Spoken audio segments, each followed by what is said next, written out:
আজ তো কাজে গেলে না, তার উপরে যে বৃষ্টি, কাল মনে হয় কাজ পাবে না। বলি কি, খালপাড় থেকে 4টে মাছ ধরে আনো গো, তাহলে আমরা অন্তত খেতে পাবো।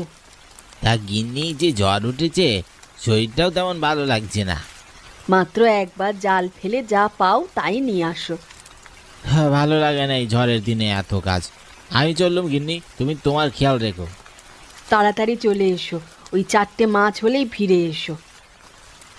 হরি কথা না বাড়িয়ে চলে গেল, মনে মনে বিরক্ত। এই বৃষ্টি বাদলার রাতে তার মাছ ধরতে মোটেও ভালো লাগছে না।